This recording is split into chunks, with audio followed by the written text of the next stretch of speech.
Bonjour les amis, alors aujourd'hui une petite vidéo pour mes copains cyclistes. Donc un coucou particulier à Nicolas, Julien, Sylvain et tous les gens du club. On devait faire des petites photos pour le club pour montrer qu'on était bien sur notre home trainer à domicile. Donc au lieu de faire ça bêtement, je me suis dit tiens, je vais imiter des coureurs du Tour de France et tout le monde va essayer de deviner qui j'imite. Alors vous allez voir, il y a 12 coureurs à reconnaître.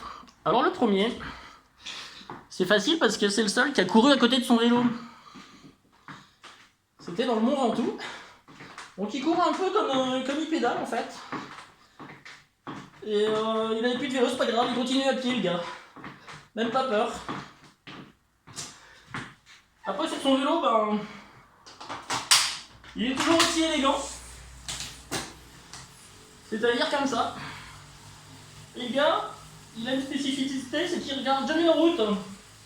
Parce qu'en fait, il est toujours en train de téléphoner à sa mère. Même quand il monte l'Alpe d'Huez. Même pas il est fatigué le gars. Il discute quoi.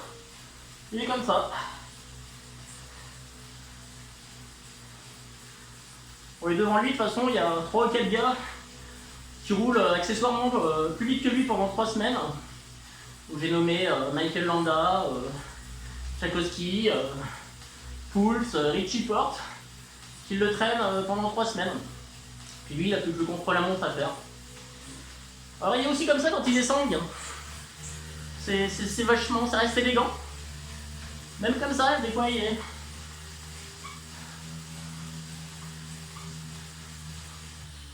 Bon, tout le monde aura reconnu Christopher Froome, qui a quand même gagné 4 Tours de France. Mais on s'est bien fait chier quoi. Mais on s'est moins fait chier qu'avec l'Espagnol suivant. Donc lui, je l'appelais le robot. Je me souviens très bien de lui montant l'Alpe d'Huez assis, bien sûr, parce que j'ai jamais vu en dosseuse. D'ailleurs, j'ai jamais vu non plus gagner une étape en ligne. Donc le gars, il était toujours comme ça.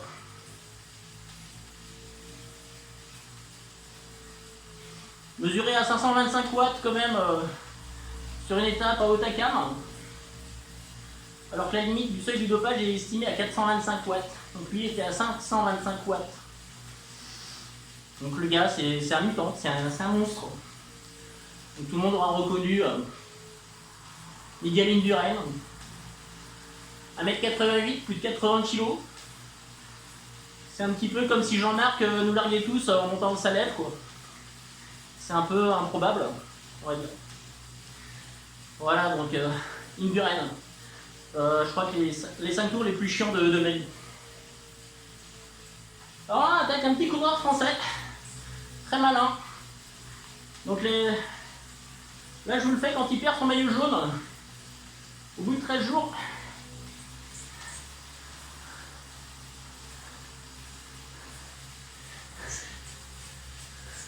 Chartix, Chartix, Chartix.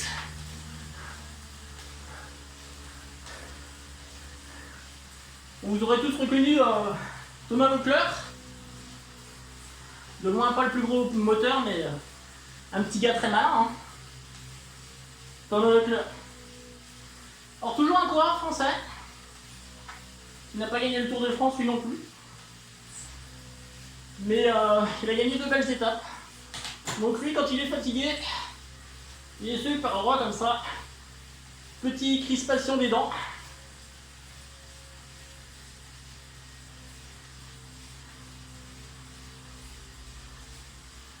C'est Pierre Roland.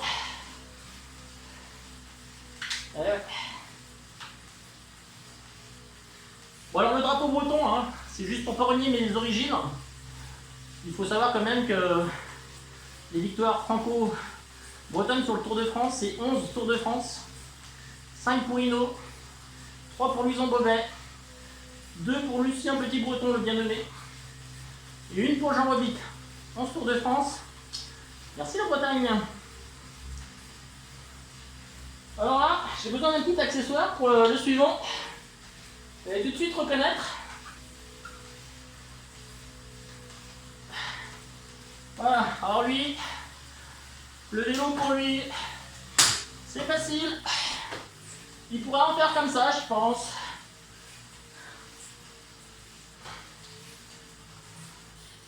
Donc hein, c'est pas un problème pour lui. Je suis sûr qu'il pourrait jongler en même temps qu'il fait du vélo. Et ouais. Peter Sagan, les amis.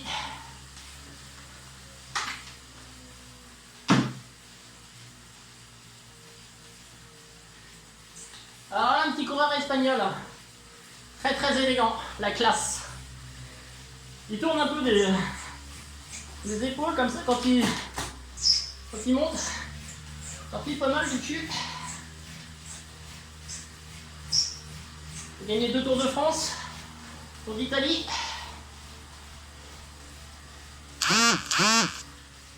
El Pistolero Contador.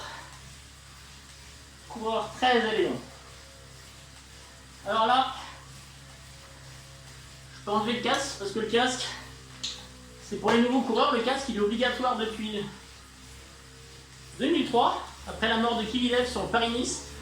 Moi je pensais que c'était depuis Casartelli, mais Casartelli c'est en 98.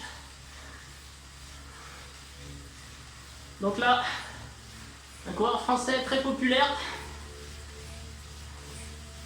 gagné 7 fois le maillot à poids.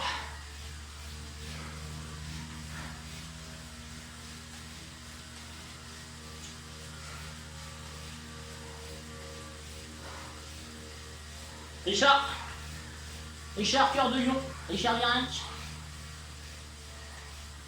Alors maintenant, plus vieux encore, petit accessoire. Déjà vous aurez peut-être reconnu un coureur français, parisien.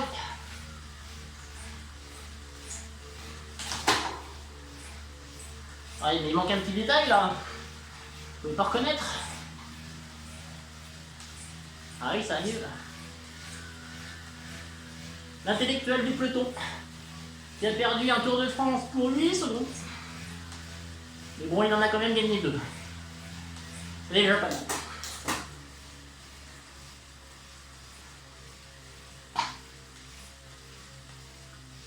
Un coureur français, le meilleur de début des années 2000. Très grand aussi. Lui, quand il était fatigué, il était comme ça.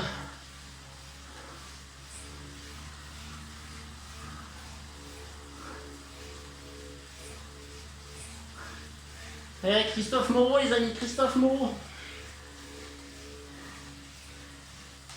Bon là, on va attaquer les années dopage. Donc changement de technique de pédalage. Bon, c'est normal cette fréquence.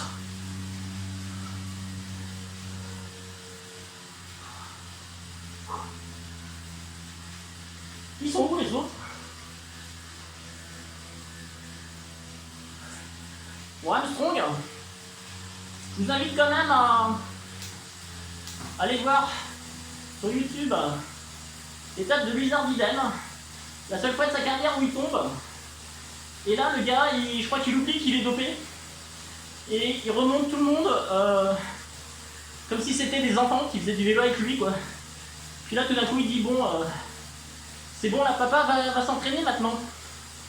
Et là, c'est juste terrible à regarder, quoi. Il y a une étape aussi sur Otakam où il y a Otsoa, donc, qui n'était pas un peintre parce qu'il finit 6ème du Tour de France cette année-là.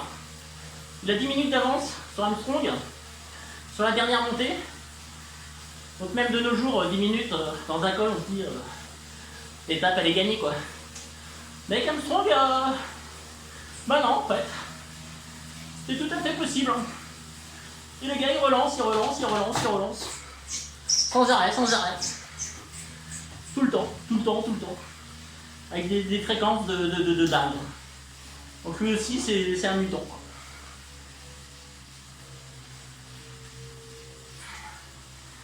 Bon là, Nicolas, tu vas deviner, c'est mon idole, donc c'est un point facile pour toi.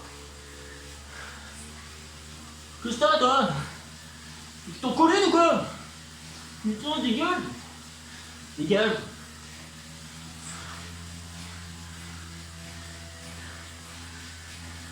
champion du monde à Salanches. Bon, Bernard Hinault, bien sûr. Bon, bien sûr, il a gagné 5 Tours de France, mais l'anecdote sur lui, c'est que quand il gagne Liège-Bastogne-Liège en 80, sur 174 concurrents, il y en a 21 à l'arrivée. Tellement il faisait froid, il neigeait ce jour-là. Lui, il a eu des engelures sur 3 doigts et il dit qu'il a un doigt qui s'en est jamais remis en fait depuis. Et il gagne ce Liège-Bastogne-Liège. Bernard Hinault. Et enfin, pour finir, voilà, je sais même pas comment il pédalait parce que je suis pas un contemporain de ce coureur qui est mort qu'à 39 ans et qui a gagné le Tour de France en 51, un Suisse. Mais il avait cette particularité. En arrivant et en franchissant la ligne, son petit coup de peigne.